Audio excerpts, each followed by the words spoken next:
શિક્ષણમાં આપ લોકોનો રોલ જો છે સૌથી ઇમ્પોર્ટન્ટ છે. હવે શિક્ષણ બાબતે મારું જો એઝ અ ડિસ્ટ્રિક્ટ એડમિનિસ્ટ્રેટર તરીકે બેસિક કન્સર્ન હંમેશા રહેલું છે. ગયા વખતે પણ મેં તમને કીધું હતું કે તમે જે લેવલ ઉપર કામ કરી રહ્યા છો, ખાસ કરીને જો પૂર્વ પ્રાથમિક અને પ્રાથમિક ક્ષેત્રે જો કામ કરી રહ્યા છે, આ શિક્ષક મિત્રોની એક જ જવાબદારી છે કે બાળકોને બેસિક વસ્તુઓ આવડવી જોઈએ, હે ના. મોટા મોટા ઇનોવેશન નહીં થાય તો ચાલે, 46 નહીં હોય, ફક્ત 6 હોય તો ચાલે, પરંતુ આ 6 ઇનોવેશન આપણા બેસિક નોલેજ સાથે જોડાયેલા હોવું જોઈએ કે વાંચન, લેખન, ગણન. દેખો, શિક્ષકનો રોલ માર્ગદર્શક તરીકે હોય છે, અને કોઈને પણ આગળ જવાનું હોય ને તો પોતે પ્રયત્ન કરશે તો જ એ આગળ જઈ શકશે. શિક્ષક કઈ જીવનભર એમની સાથે રહેવાના નથી. રિયાલિટી છે કે નહીં? જો લોકો ક્લાસમાં, દરેક ક્લાસમાં આપણને કહીએ 30-40 વિદ્યાર્થીઓ હોય છે, પણ 40-40 એક જ દિશામાં આગળ વધે છે? નથી વધતા. તમે તો બધાને 40ને પણ શીખવાડો છો, પરંતુ કેવું હોય કે જો પોતે કરે છે એવા 5-10 બાળકો આગળ જતા હોય છે. પણ આ 5-10 બાળકો કેમ આગળ જતા હોય? કારણ કે એમનો જો ફાઉન્ડેશનલ નોલેજ છે, બેસિક વાંચન, લેખન, ગણન, બાકીના જો બેસિક વસ્તુઓમાં ગ્રામર આવી જાય, તમારા ગણિતીય સૂત્રો વગેરે આવી જાય, ત્રણેય ભાષાનો ગ્રામર, ગુજરાતી, હિન્દી, ઇંગ્લિશ, બધા જ પ્રકારનું, તો એ અગર એમને આવડી જશે, એ અગર એ શીખી જશે, તો પછી થોડા વર્ષો પછી બાળકોને આપની જરૂરિયાત જ નહીં પડે. આપણે ખાલી શાંતિથી બેસવાનો ક્લાસમાં, એ પોતે જ પોતાનું કામ કરી લેશે. પરંતુ કેવું છે કે એમને સક્ષમ કરવાની જવાબદારી આપણી છે. ઘણા બધા વખત અમે સ્કૂલમાં જઈએ, થોડુંક દુઃખ પણ થાય છે કે કેટલાક વખત એવું હોય કે 5મા-7મા ધોરણ સુધી પહોંચેલા બાળકો હોય. આવું નથી કે 100% બાળકો બાબત એવું હોય, પરંતુ 5મા-7મા ધોરણમાં પહોંચ્યા પછી અગર ગુજરાતીનું વાંચન નહીં આવે તો એ બહુ ગંભીર બાબત ગણાય.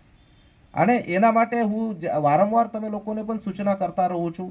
ખાસ કરીને દેખો, કેટલા પણ મને કામો હોય તો પણ હું તમારા શિક્ષકોનું ક્યારે પણ કોઈ કાર્યક્રમ હોય તો હું ક્યારે એવું ના બને કે નહીં આવું, દર વખતે આવતા રહું છું. એનું કારણ એ છે કે તમે જો આજે માની લો કે આપણા માધ્યમિક અને ઉચ્ચતર માધ્યમિક જો છે અને પ્રાથમિક શાળાઓ થકી તો ઓવરઓલ અને આંગણવાડીઓના પકડી તો 5 લાખ બાળકો આ જિલ્લામાં છે, જુદા જુદા પ્રકારના. 5 લાખ બાળકોનું ભવિષ્ય તમે લોકો તૈયાર ઘડવા માટે જઈ રહ્યા છો. તો હવે તમે અગર થોડું એફર્ટ વધારાનું નાખશો તો આ બાળકોની જિંદગીમાં ઘણા બધા બદલાવ આવશે, અને આ બાળકોની જિંદગીમાં જ નહીં તો સમાજમાં પણ બદલાવ આવશે. અલ્ટિમેટલી આજ જો નાના બાળકો છે એ જ આપના ભવિષ્ય છે કાલે. આપણ તો છે, આપણ તો હવે ઉતારવે લાગી ગયું છે, 40+ થઈ ગયા હશે મોટા ભાગના લોકો. તો આપનું જે નેક્સ્ટ પેઢી છે એ તો આ જ બાળકો છે જો 1 થી લઈને 18 વર્ષ સુધીના છે. તો એટલા માટે આપણને એના ઉપર વિશેષ ફોકસ કરવું પડે અને એને સક્ષમ બનાવવા માટે પ્રયત્ન કરવો પડે. તમે એમને કાંઈ નહીં શીખવાડો. મારું કહેવાનું એ છે ને કે સપોઝ માન લો તમારું જે સિલેબસ હોય છે ને એ ફક્ત 1 મહિનાનું સિલેબસ છે. ઓવરઓલ તમે પુસ્તક કોઈ પણ સબ્જેક્ટ નીકાળો, 1 મહિનામાં બધું શીખવાડી શકો તમે. એના માટે આપણે 6-8 મહિના કેમ લગાડીએ છીએ 2 સત્રોમાં? કારણ કે ધીમે ધીમે એ મતલબ આકલન સાથે એ ભણવું જોઈએ બાળકે. આકલન ક્યારે થશે? જ્યારે એમને અક્ષર જ્ઞાન હોય, અંક જ્ઞાન હોય.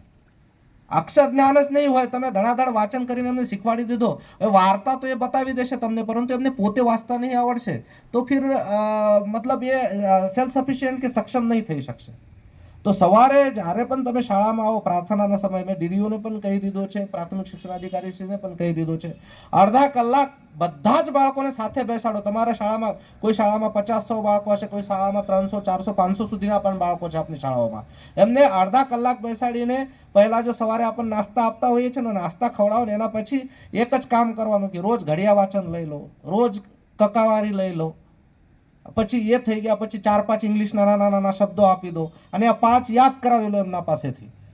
દેખો, શિક્ષણમાં એ સૌથી ઇમ્પોર્ટન્ટ છે. મને અગર વાંચતા આવડે ને તો પછી હું મારી રીતે જોઈ લઉં કે ભાઈ હું કરી લઉં. અગર હું ક ગ મ આવી રીતે વાંચું તો એનું મને ક્યારે જ ખ્યાલ નહીં આવે કે આ શબ્દ શું છે. શબ્દો કરતા શબ્દોની શરૂઆત પહેલા અક્ષરથી થાય છે. તો અક્ષર જ્ઞાન પાકું કરો બાળકોનું. એ થઈ જશે ને, હું કહું છું કે તમને કોઈ ટેન્શન લેવાની જરૂરત નથી, બાળકો પોતે જ કરી લેશે. અને એક વખત વાંચતા આવડે ને માણસને મતલબ એટલું રસ આવે છે એમાં. મને અત્યારે પણ યાદ છે કે હું જ્યારે પણ મતલબ હું કદાચ ગ્રેજ્યુએશનમાં હતો, 11-12 કે એના પછી કોલેજમાં હતો, અને એના પછી ક્યારે હું મતલબ મારા ગામમાં જાઉં અને પછી નાની બહેન અને ભાઈના પુસ્તકો વગેરે હોય મરાઠીના, તો એ હું એમની વાર્તાઓ બધી વાંચી લેતો. કારણ કે કલાકભરમાં તો પુસ્તકની બધી વાર્તાઓ વાંચન થઈ જાય, પરંતુ એ કેમ વાંચે માણસ? કારણ કે મને વાંચતા આવડતું હતું એટલા માટે વાંચું. તો આપણને એ જ કરવાનું છે કે આ બાળકને વાંચતા લખતા અને મતલબ ગણિતીય જ્ઞાન આવડે એના માટે પ્રયત્ન કરવાના છે. એ કરશો તો પણ બહુ થઈ ગયું. બાકી તમે બધા જ ઇનોવેટિવ છો.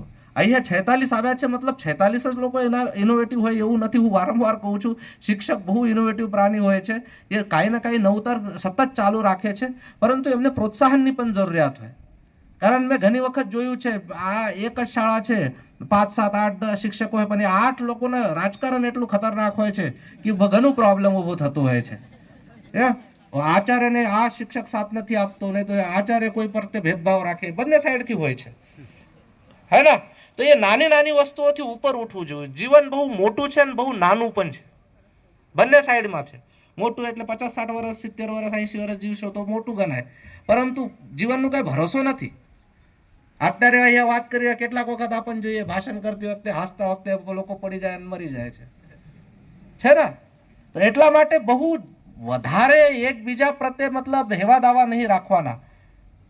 આપણને એક સામાન્ય માણસ તરીકે જીવવાનું છે, એક સારા વ્યક્તિ તરીકે જીવવાના પ્રયત્ન કરવાના છે, અને એ જ આપણને આ બાળકોમાં મતલબ એમાં ઇન્કલ્કેટ કરવાનું છે, ઇમ્બાઇબ કરવાનું છે.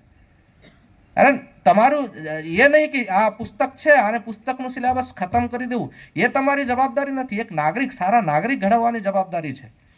અને એ સારા નાગરિક ત્યારે જ બનશે જ્યારે એમના ઉપર સારા સંસ્કારો થાય. સંસ્કાર કરવાની જવાબદારી કોની છે? પરિવારની છે, સમાજની છે, આપની છે, બધા છે. એ કેવી રીતે સારામાં સારી રીતે મતલબ આગળ વધે, દેશ પ્રત્યે પ્રેમ કેવી રીતે નિર્માણ કરી શકાય, એક સારા નાગરિક તરીકે કેવી રીતે નિર્માણ કરી શકાય, એમને પોતાના પગ ઉપર ઊભા કરવા માટે આપણને કેવી રીતે શીખવાડી શકાય. કારણ કે બધા જ જણા કાંઈ સરકારી નોકરીમાં આવવાના નથી, અને ફક્ત સરકારી નોકરીઓના ભરોસે કાંઈ મતલબ આખું વિશ્વ ચાલતો નથી. એ તો જસ્ટ 1% હોય છે સરકારી નોકરીઓ વગેરે, હે ને? બાકીના 99% લોકો કાંઈ મરી થોડી જાય છે, એ તો જીવતા જ હોય છે, પરંતુ જીવવા માટેની કલા શીખવાડવું પડે આપણને. તો એ કલા કોણ શીખવાડશે? એ પણ આપની બધાની જવાબદારી છે. આપણે સૌ ઓપનિંગને સેલિબ્રેટમાં જોડાઈશું, અને ત્યારબાદ આપણા 11મા એજ્યુકેશનલ ઇનોવેશન કાર્યક્રમને ગુજરાત રીતે મહેમાનશ્રીઓના હસ્તે ખુલ્લો મુકાશે. Thank you. આભાર.